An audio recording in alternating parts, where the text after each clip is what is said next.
सोचिए, अगर इंटरनेट आपके मोबाइल टावर से नहीं बल्कि सीधे आसमान से आने लगे तो क्या होगा। भारत में डिजिटल क्रांति की अगली लड़ाई अब जमीन पर नहीं बल्कि अंतरिक्ष में लड़ी जाने वाली है।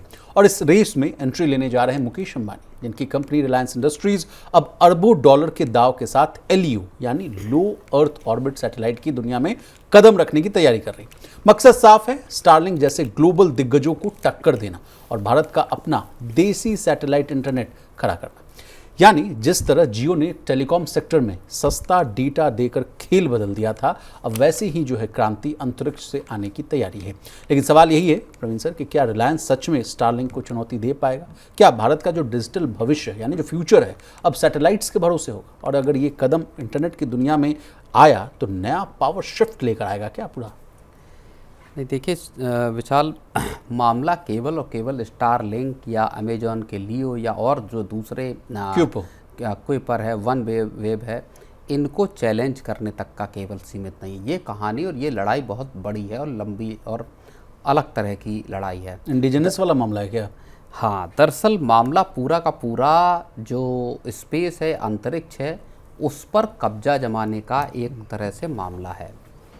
और सरकार बहुत चिंतित है इस मसले को लेकर। पिछले कुछ महीने में लगातार सरकार कई बड़ी बैठकें इस मामले को लेकर कर चुकी है कि सैटेलाइट स्पेस में किस तरह से भारत का जो है वो एक दबदबा कह लीजिए या भारत का शेयर जो है वो बढ़ाया जा सकता है।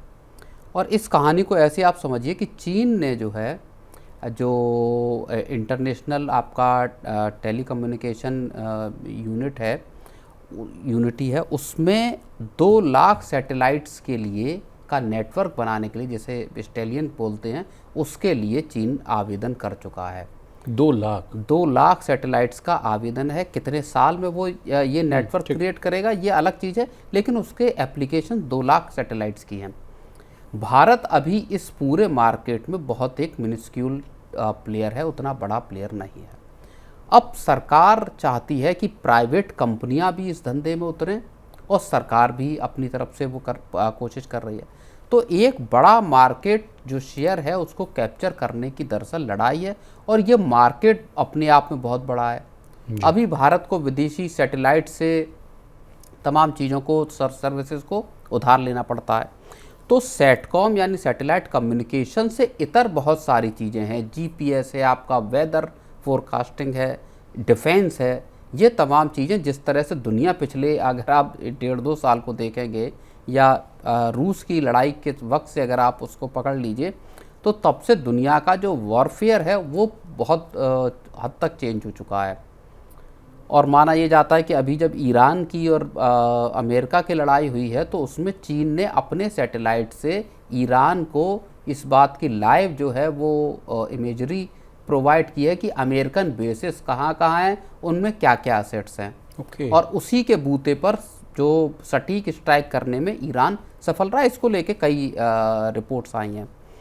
तो अब भारत चूंकि इस पूरे मार्केट में अपनी पैठ भी बनाना चाहता है और अपनी सिक्योरिटी जो नेशनल सिक्योरिटी है उसको सुरक्षित करना चाहता है। तो बाजार बड़ा है। रिलायंस इसमें दरअसल अब अरबों डॉलर का गेम प्ले करने की तैयारी कर रहे हैं। मुकेश अंबानी का बड़ा प्लान है इसमें जी। सर, एक सवाल मेरे मन में अभी ये आ रहा है कि जब रिलायंस की एंट्री होगी तो और जो देश के जितने बड़े बड़े दिग्गज लोग हैं, जैसे अडानी हो गए, तमाम लोग हैं, वो भी आ सकते हैं क्या इस सेक्टर में? बिल्कुल, न केवल अडानी आ सकते हैं, टाटा जैसा बड़ा ग्रुप भी आ सकता है, दूसरे कंपनियां भी जो पर्टिकुलरली स्पेस सेक्टर में काम कर रहे हैं वो भी आ सकते हैं। और सरकार ने हाल में ही, ज़्यादा वक्त नहीं हुआ, स्पेस सेक्टर को भी प्राइवेट इन्वेस्टमेंट के लिए इसी वजह से खोला ताकि नई कंपनियां आकर अपने इसरो की तरह से, अभी भारत में इसरो ही सैटेलाइट्स को डिप्लॉय करते, तो उस तरह का पूरा एक नेटवर्क जो है वो बनाने की सरकार की तैयारी है जी। जैसा अमेरिका में भी देखने को मिलता है सर, जैसे जो एलन मस्क आप लोग करते हैं, खुद के दम पर करते हैं, वैसा सरकार चाह रही कि यहाँ भी जो है कुछ लोग आगे बढ़ें और जो है देश को आगे इस क्षेत्र में ले जाएं। लेकिन क्या करेगा ये प्रोजेक्ट, एक एडिशनल जानकारी ले लीजिए। सीधे सैटेलाइट से जो इंटरनेट प्रोवाइड होगा, गाँव, पहाड़ और रिमोट एरियाज़ में जो है हाई स्पीड कनेक्टिविटी की जो समस्याएँ थी, कहा जा रहा है कि इससे जो है वो दूर होती हुई नजर आएगी। मोबाइल टावर पर जो डिपेंडेंसी है वो भी कम होने की बात कही जा रही है।